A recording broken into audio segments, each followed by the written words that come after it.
નમસ્કાર, news for ઇન્ડિયામાં આપનું સ્વાગત છે. હું હિમાની આપની સાથે. તો નજર કરીએ આજના ટોપ 10 સમાચાર પર. વડાપ્રધાન નરેન્દ્ર મોદી 21 થી 23 સપ્ટેમ્બર સુધી અમેરિકાની મુલાકાતે જશે. ડેલવેરમાં ચોથી ક્વાડ લીડર સમિટમાં તેઓ લેશે ભાગ. સાથે જ યુએનમાં સમિટ ઓફ ધ ફ્યુચરને સંબોધિત પણ કરશે. ઇન્ફ્રાસ્ટ્રક્ચર અને ડેવલપમેન્ટ સાથે સંબંધિત અનેક મહત્વપૂર્ણ પ્રોજેક્ટનું ઉદ્ઘાટન પણ કરશે. મુખ્યમંત્રી ભૂપેન્દ્ર પટેલ લાઠીના દુધાળા ખાતે પહોંચ્યા. પદ્મશ્રી સવજી ધોળકિયા અને લાઠીના ધારાસભ્ય જનક તળાવિયા સહિતના નેતાઓએ મુખ્યમંત્રીનું સ્વાગત પણ કર્યું. અંબાજીમાં ભાદરવી પૂનમનો મેળો પૂર્ણ થયા બાદ સ્વચ્છતા અભિયાન હાથ ધરવામાં આવ્યું હતું. ભાદરવી પૂનમના મહામેળાના 7 દિવસમાં જ લાખો શ્રદ્ધાળુઓ દર્શન માટે ઉમટ્યા હતા. મોટી સંખ્યામાં લોકો ઉમટી પડતા શક્તિપીઠ અંબાજીમાં કચરા અને ગંદકીના ઢગલા પણ જોવા મળી રહ્યા છે.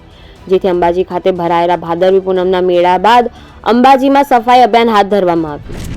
ગુજરાત રાજ્યમાં એક બાદ એક નકલી અધિકારીઓ કર્મચારીઓની ધરપકડ થવાનો સિલસિલો યથાવત છે.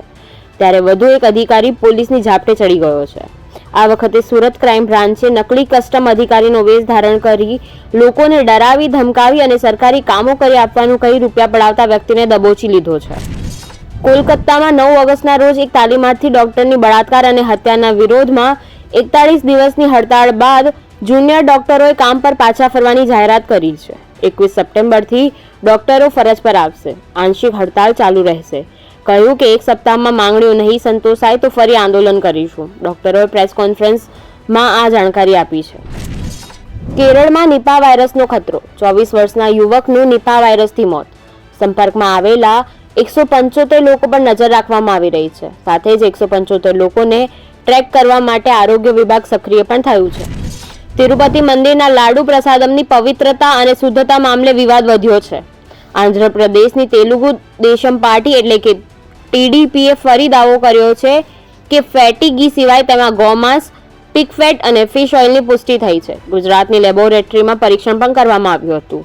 રોજ 3 લાખથી વધુ લાડુનો પ્રસાદ અપાય છે.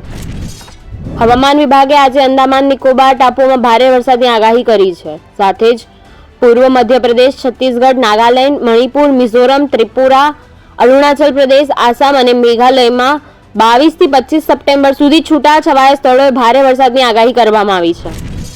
નવા આઈફોન 16 માટે લોકોનો ક્રેઝ જોવા મળ્યો. આઈફોન 16 ખરીદવા માટે મુંબઈમાં એપલ સ્ટોરની બહાર લોકોની લાંબી લાઈનો લાગી. આઈફોન 16 ખરીદવા માટે મોટી સંખ્યામાં લોકો મુંબઈના બીકેસીમાં કંપનીના સ્ટોર પર પહોંચ્યા હતા.